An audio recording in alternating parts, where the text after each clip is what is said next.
Good morning. My name is David Plazas. I'm the Opinion Engagement Editor for the Tennessean. Welcome to another live broadcast of school board candidate interviews on Tennessean.com.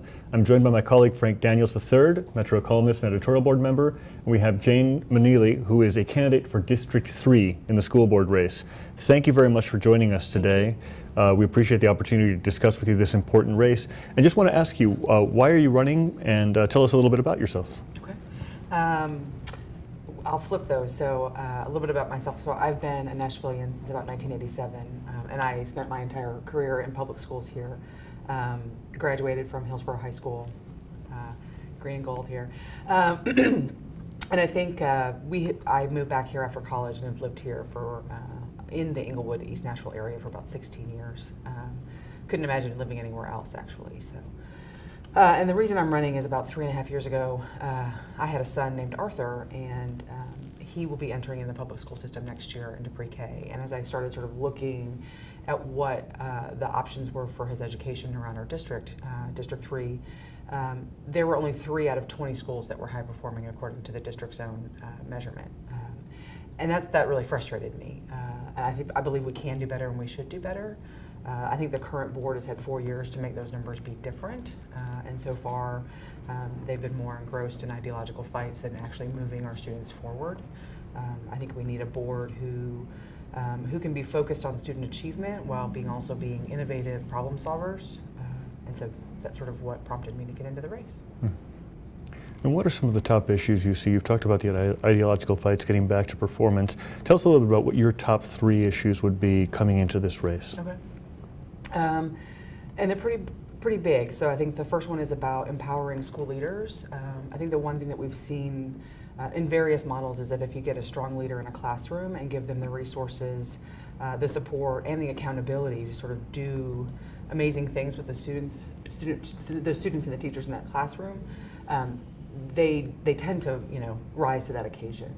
I also think if every school is different and every school population is different, and so having that flexibility and agility to be able to say, I need, at the mobility forum last night, the principal there was talking about she needed two school guidance counselors, and so to be able to make that choice. So I think continuing to expand that program and then being mindful of being supportive of those school leaders. And I think the second thing is about attracting and retaining qualified talent in the teacher role. 1 year of a great teacher has immense impact on a student. And if you think about that, 1 year has an immense impact of 12 years or 13 years if you talk about pre-K, what the impact would be there. And so it's about, currently it's 8 years before a teacher gets their pay raise. That is, in the private sector, that would be, nobody would take that job. I don't know why we're expecting our teachers to do that. And so it's not just about pay, right? It's about support and professional development. And it's professional development where they are, not having them walk into an auditorium and be talked to for an hour. It's about how do I use those resources, how do I hands-on use those resources in my classroom. So bringing that a little closer to the classroom and a little, and I think too there's, as far as teachers go, it's about figuring out leadership opportunities. And that doesn't always mean administration. There's a lot of people who want to be a leader, but don't necessarily want to take on the administrative burden that comes with being a principal or assistant principal. And I think there's ways to sort of be creative in figuring out how to grow talent in that way. And then we also need to figure out a way to make our talent a little bit more diverse, right? To be more reflective of the student body that's in our schools. Some more Hispanics, more African Americans, some more males. I think those would be beneficial to the student body population that we have. And lastly, it's about equity of resources across all students and all schools. And so we're sort of talking about that a little bit with student-based budgeting, but I think we need to sort of be much more mindful. A student with who comes to school with a learning disability or any of those sorts of things still has it sort of has another layer of support that we need to provide, and so that making sure that the funds are serving the students to the best of their abilities. So in that 3.5-year investigation that you've assigned yourself, have you found models of classrooms or schools that fit your idea of what needs to be promoted? I think there's definitely some great success around the district. in both the charter and the traditional public school realm, right?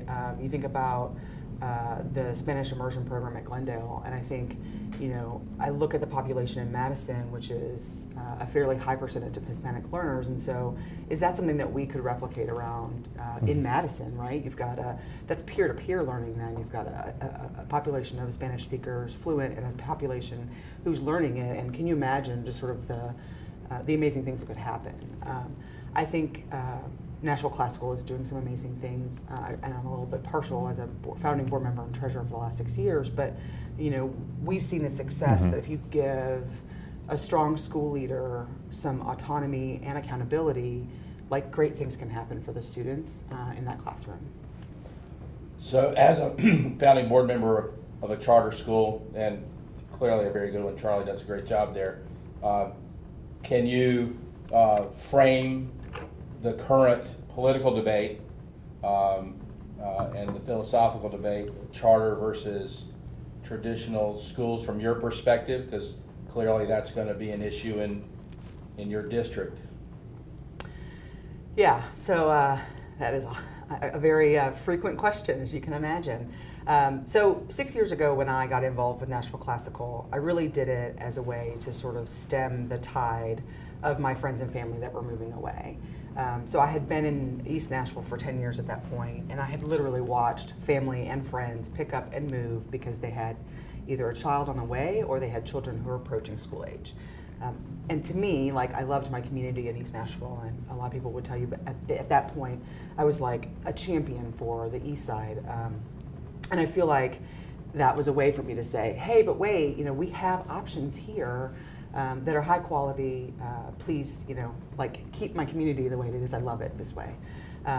So that was really what drove me to start Nashville Classical. I don't know that I would consider myself to be like a charter advocate. I think they play a role in the system, particularly in Nashville.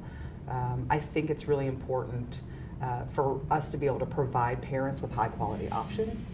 And there's definitely districts or parts of this district that do that really well.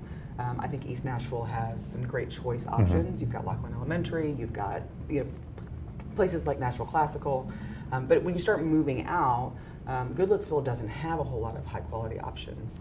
Old Center Elementary does a great job of educating elementary schools, but when you start looking at the middle school and high school options, they tend to be not as fantastic, according to the district's framework.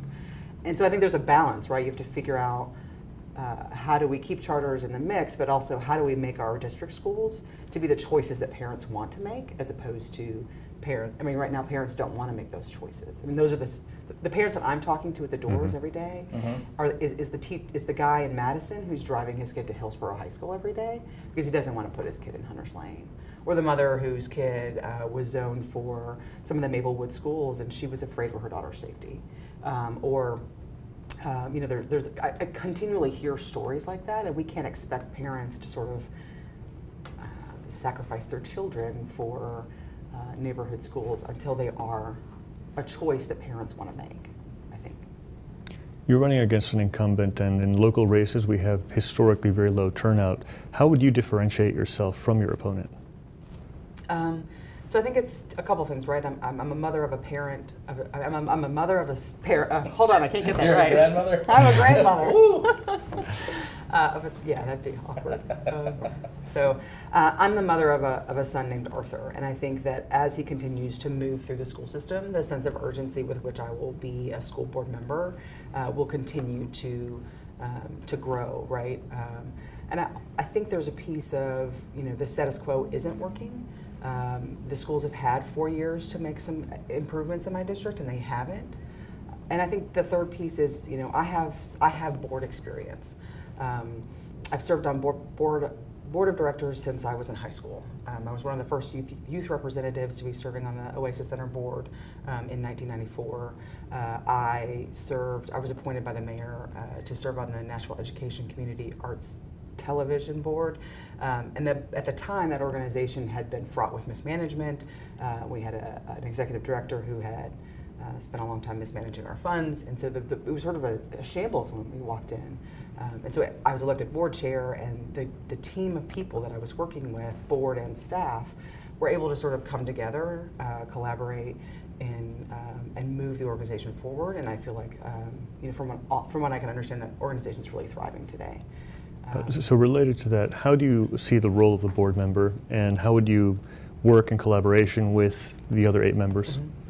So the role of the board is really a couple of things, right? It's about hiring and evaluating, and as director of schools, it is about ensuring that the budget that's crafted supports the strategic direction that the school board and the director of schools wants the district to move into. And I think working with the board, the other board members, is about open lines of communication. I think it's about respect. I think it's about collaboration and bringing consensus to it. Right?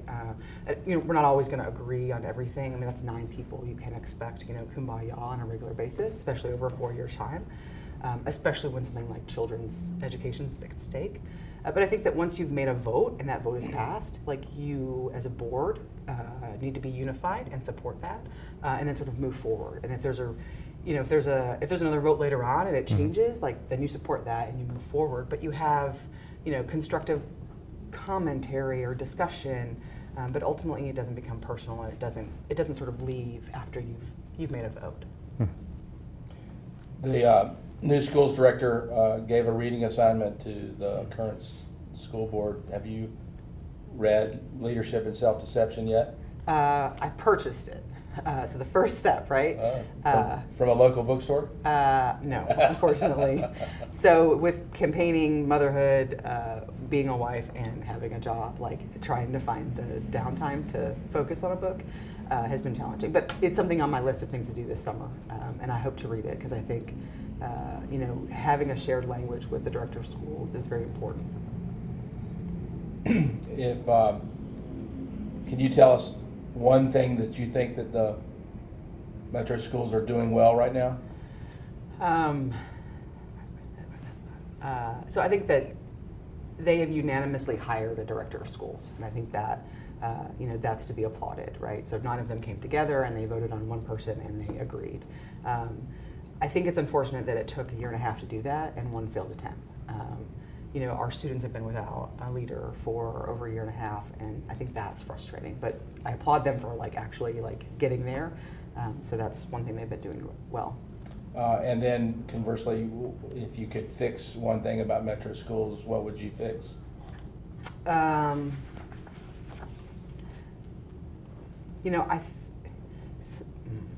In talking with teachers and parents, I think some of it's about the culture of both central office and then sort of in the district. I think that goes a long way when people feel valued and important, and sort of the work that they're doing is meaningful. You start to see a different sort of attitude permeate the building, and I'd like to see.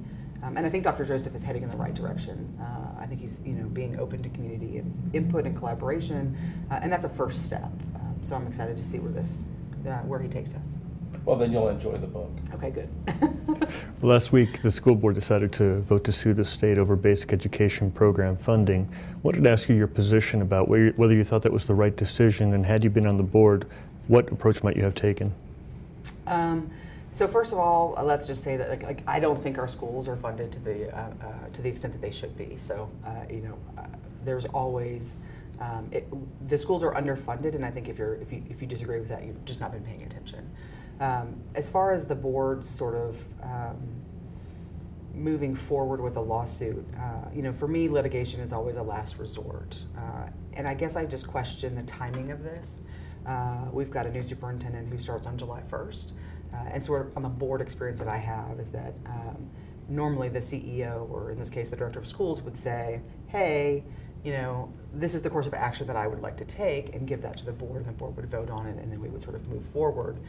Whereas I think the board this time just sort of kind of circumvented that and decided to sue the board, or sue the state without sort of direction from the director of schools. And so I think I would have waited until Dr. Joseph was here and had some time to sort of understand the issues. Yeah. Good. Talking about, you were attended the mobility forum last night, and we talked quite a bit extensively about 30,000 kids who are moving from one school to another, and just how grave that problem is, the housing issues. There was the issue brought up of what role educators and maybe even school board members should have in addressing housing policy. Could you give maybe some of your insights from last night, and maybe some of the lessons that we can learn? Yeah, I mean, I think it was Cheryl Mays who stood up and said to Principal Vickers that she's the one that needs to be in those conversations. And so I think it's about finding the people who are closest to the problems, and then having them sort of work together to figure out what the solutions are with people who can make that happen.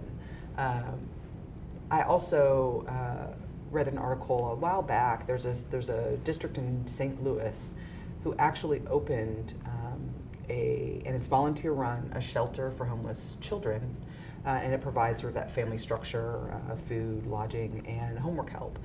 And so I'm not suggesting that the district, I just got done saying that we didn't have enough money, but there's got to be a way that there's partners in this city that want to see things successfully happen with our students, and we're talking about a third of our students that are mobile. And mobility creates, some severe student achievement problems. If you don't know where you're going to sleep at night, it's really hard to pay attention to the science guy talking to you in class. And so until we sort of address that, and I don't necessarily think that burden falls on the schools. I think some of it needs to be our community at large. And it's affordable housing. Sure. We talked about there were thousands of people waiting for Section 8 housing. Like, that's appalling. So you were on the board of the Oasis Center when you were in high school, I guess. Have you stayed in touch with that organization, and can you then relate your experience with your St. Louis district to a local organization that in fact provides those self-same services here in Nashville? So Oasis Center really, I think they focus mostly on 18 to 24-year-olds, and so we sort of moved out of the high school. I do know they do some runaway shelters for younger students, and some other, they do a bike workshop for younger kids.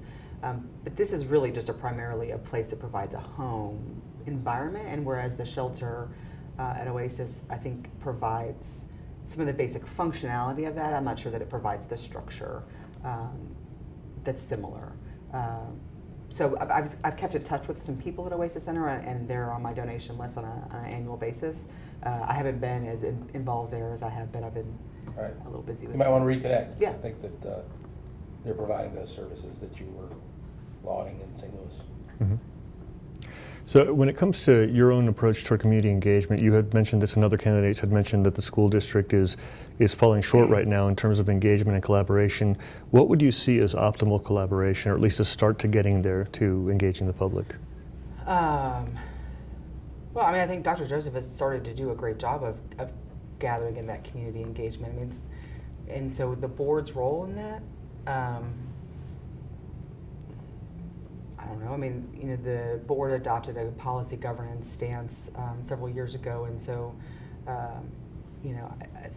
I think it's hard to view your school board member in the same way that you view your council person, who is much more a community liaison. Mm-hmm. I don't know. I think that hosting town halls and having these community forums and input sessions is a really great start, and I hope we continue to build on that. And the board, the Listen Learns, which are collaboration between Dr. Joseph and the board members, I think are a really good avenue. I'd like to see that continue beyond just year one. Let's let's do that on an annual basis, or depending on how successful they are, it may need to be done more frequently. Looping back to the House Schools in District and your conversations with parents that are choosing to get out of their zoned options and go other places, what are the things that you think can be done in the short term and the medium term to change the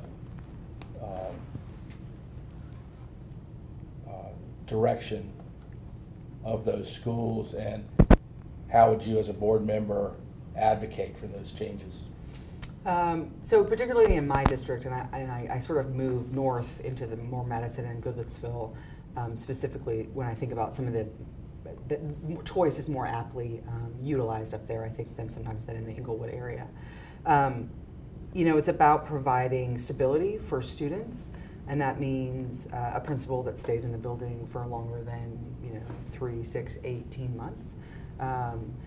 It is about teachers who stay and for longer than a year. It is about bringing in practices that are working in other areas. I know the district does some restorative justice, and they've been very successful at, say, like Jerry Baxter.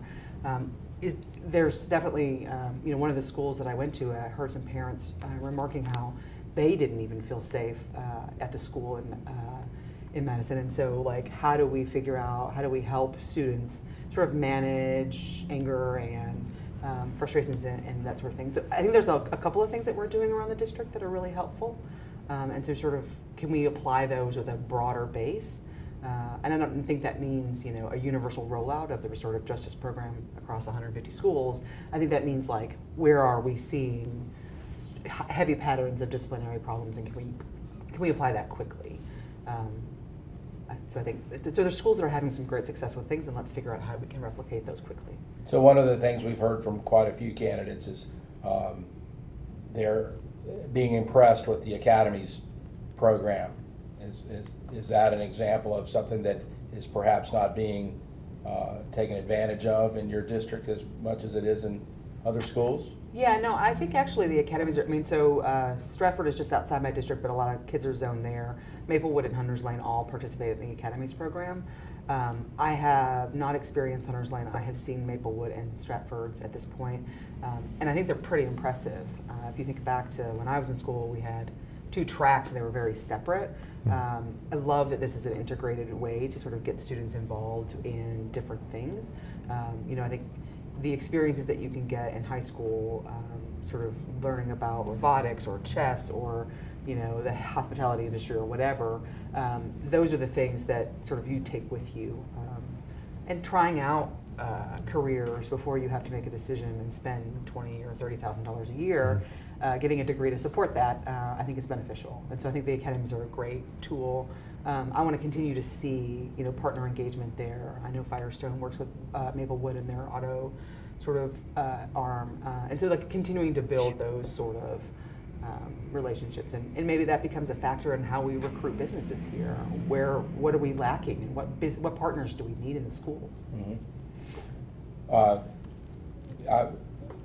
There's been a lot of controversy and challenge, and quite a bit of it in your district, about the amount of testing that we're doing to evaluate school performance and teacher performance. Can you give us an idea of what your thought is around testing, its import, and how it's being applied?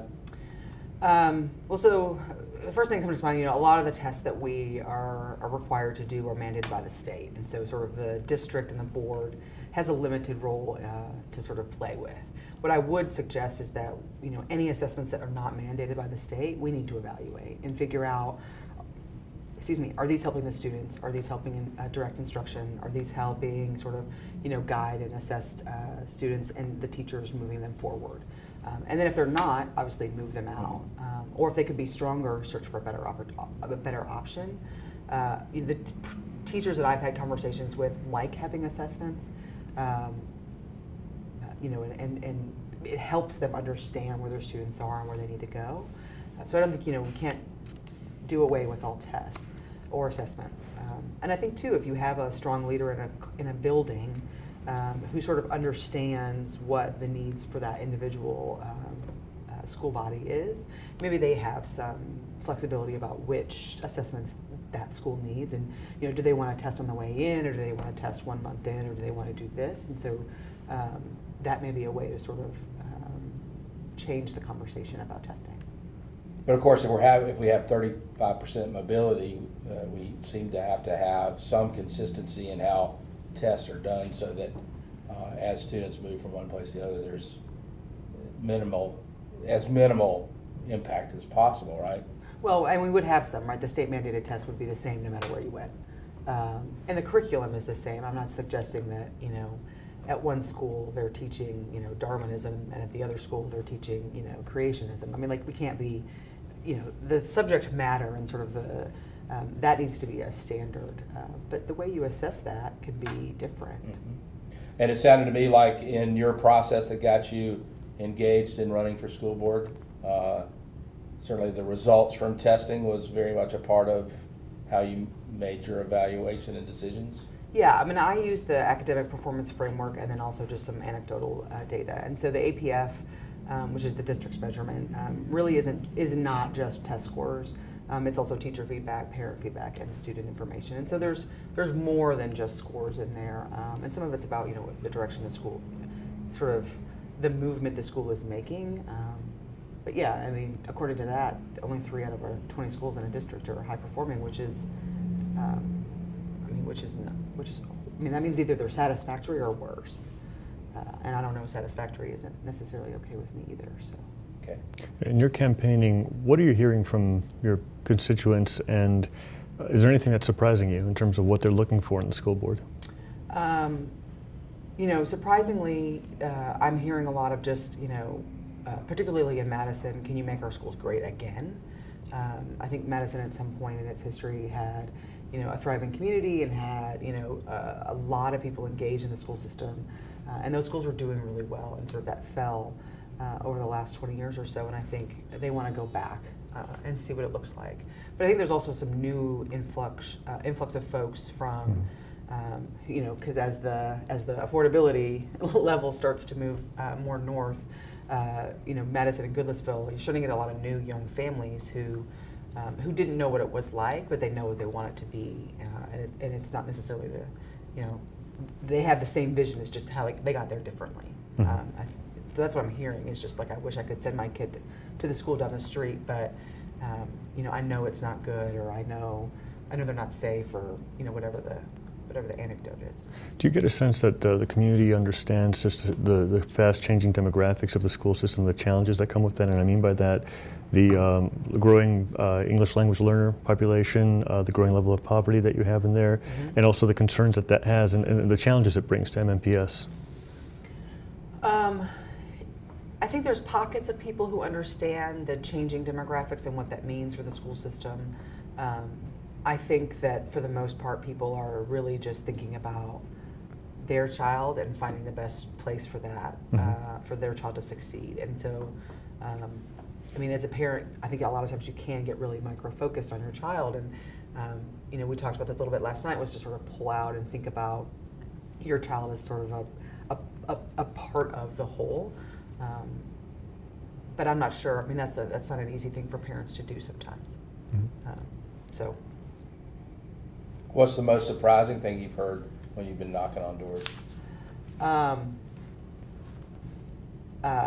I think that, I don't know if it's surprising, but I get a lot. So the district that I live and work and I'm campaigning in is, I think about 70% are over the age of 50. And so what I hear most often is, well, I don't have kids in the system. And I'm like, well, but you pay taxes. And so you're paying 42% of your taxes go to the education system.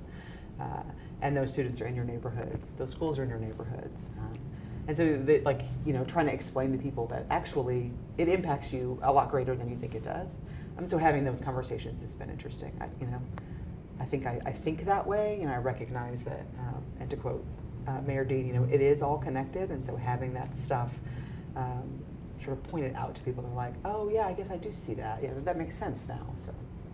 Just making that Oasis Center comparison, Tom Ward from the Oasis Center was on the panel last night, and he talked about some frustration of the perception that schools can solve all the problems, whether it's homelessness or learning, or that they're the arbiter of that. What is your vision for that? Because obviously I'm sure that's a question that you may encounter as well, is that people look at schools as daycare versus a place where children can learn. Maybe they're not comprehending those adverse childhood experiences that those kids are going through. Yeah, so, and that's another thing I hear at the doors a lot is, we got to get these parents more engaged. And I think, so I struggle, right? Kids come to the schools with whatever baggage it is that they have. And so it can't always be dealt with outside of the 7:30 to 4:30 school day, or whatever the hours are, for whatever grade. some of that is going to impact what happens during the day. And so I think there's a place where communities and schools, or the school counselor, or the resource officer, or whomever is going to have to sort of, dig in potentially to some of these issues. I do think it's really important that organizations like Martha O'Brien Center and the Oasis Center continue to do the work that they do. But is there a way, and I know Martha O'Brien does this really well, is to sort of how do I partner with the schools so that we're blending services, and so that the top floor at Stratford and some aftercare program, or after school programs that they do, and so like how do we bring those people together, and so that they're supporting the schools, but it's a nonprofit, or it's an outside entity, but you're doing it collaboratively with the schools. With parent engagement, there have been efforts in other states to punish parents in some way if they're not sufficiently engaged in that. What do you think about that concept? As a parent, as a potential school board member, can you even get your arms around parental engagement? I can't get my arms around punishing parents for not being engaged. I think there are too many reasons why parents are not engaged, and a much better solution would be to go and figure out what those are. Some parents have had such a horrible experience when they were in school, and so they bring that to the table. And so how do you work with them? Or they have transportation problems, or they are working 3 jobs, or what the schedule that you put together for my child's parent-teacher conference is in the middle of my workday, and I can't make that. So I think it's about meeting parents where they are and figuring out how to work together collaboratively. I think if you punish parents, you're just going to continue to create the cycle of non-engaged parents because they're having a bad experience yet again with the school system. Mm-hmm. So you are part of the founding group of folks at Nashville Classical. One of the ways that I think Nashville Classical distinguishes itself is the way they greet students in the morning. Is that a model that you pay attention to and are aware of, or is that just something that you might want to explain it, and if it's something that... Yeah. So every morning, Charlie or Mr. Friedman greets every scholar personally. And so, welcome to the day, and I think, are you ready for school? Ready to learn. Actually. Ready to learn, yeah. I think having my son Arthur, I have found that when I get down, physically down on his level and engage in conversation with him, the results with those conversations are much better than if I stand up here and look down and make him or ask him or talk to him. I think that again, it's meeting the child where they are, and this time it's physical, where is that child height-wise, and getting on their level and engaging with them. I think that says a lot to the child. I think it says you care enough to come down to where I am. I think it says that you're engaged in the conversation that we're having. That's one of those things that, do I think we mandate that across all the districts? No. But what the hope was when we brought classical and other charter schools to Nashville was that, we would start having sort of open communications between the traditional schools and the charter schools about, hey, we're doing this, and this is really working, and here's the results we're seeing, or here's the frustration that we're having. How are you guys handling it? So as a board member, I think I would encourage Dr. Joseph and the rest of the board to sort of how do we open up that communication to where it's not us versus them anymore, and it's about best practices. And so is that a best practice? So one of the things that the thought behind my question, relating back to what you were just talking about, was the fact that greeting process is a triage in the welcome. And what I observed when I watched them greet is he's sending kids to get something to eat, to go to the counselor. So before they even walk through the door, he's assessing. You're trying to engage students in the thing that's going to make them most likely to succeed as a student that day. And that was really the thought behind giving you the opportunity to answer that question. And I think, now it's the free and reduced lunch is breakfast and lunch, and there's no income requirements, right? It's open to all students. And what we noticed in the data at Classical was just that when that happened, there was a shift in several students who weren't on the free and reduced lunch list, but were now partaking in the free breakfast and lunch. And the change in their behavior and their change in their sort of academic achievement was significant. And so I think, yes, you're right, it is about the principal knowing the school Right. and knowing the students and figuring out like how to best prepare them for the day. And I think Dr. Vickers, or Principal Vickers, talked about that a little bit yesterday. She's like, I know every kid in this school, and I know where they are, even if they're moving at a 66% rate in and out of the building. Right. Yeah, how do you encourage? But some of that comes with somebody who is empowered to do that. Some of that it comes from somebody who's been there for, again, more than just 1 year. And so I think, how do you've got to be able to support those efforts, but also to grow those sorts of initiative in other people. So one of the questions I've been asking either candidates is, tell me about the person that you admire most and why.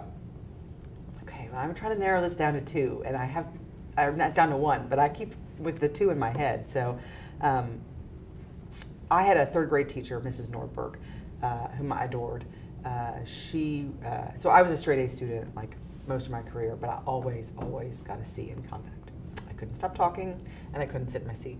And so Mrs. Nordberg really identified that and said, okay, so how do I take that behavior and channel it for the better, right? And so I would help her grade papers, or I would do other things. So when she would sense that when I was done with the assignment or whatever it was, she would have me do something else constructive. And I think it's an amazing gift that she had to be able to recognize that I wanted to help and that I had all this extra energy, and how do I channel those two things together. So I really admired her for that, and I admire all the teachers that are able to be able to sort of identify those things. A classroom of 20 to 30 students, that's pretty impressive. And the second one, I will. I gave you one. I'll do the one. Ms. Norberg pretty much rocks. All right. We'll go with that. Well, we're coming soon to the close of this interview, and are there any issues that you'd like to talk about that we haven't addressed? No, actually, I think there was a couple things I thought if we didn't get to them, I wanted to talk about. But first, I just want to say thank you to you both. I've appreciated the opportunity to talk with you both today. And to the voters out there, I would love to ask for your support and your vote. It's really important that you vote on Election Day, August 4th. And early vote starts on July 15th. And I would be really excited to have the endorsement from the Tennessean. So I would like to ask both of you for that as well. So. Well, thank you. Would you like to tell voters how they can contact you? Yes. So my website is jane4students.com, FOR. And my email is jane@janeforstudents.com. And my phone number is 615-496-2702. Any final thoughts before we end? No, thank you very much. I've appreciated the opportunity. Great. On behalf of the Tennessean Editorial Board, we thank you so much. Please keep on joining us. We've got, I believe, 6 more meetings over the next week or so. On Tennessean.com, you'll see some replays as well coming up too. Thank you so much.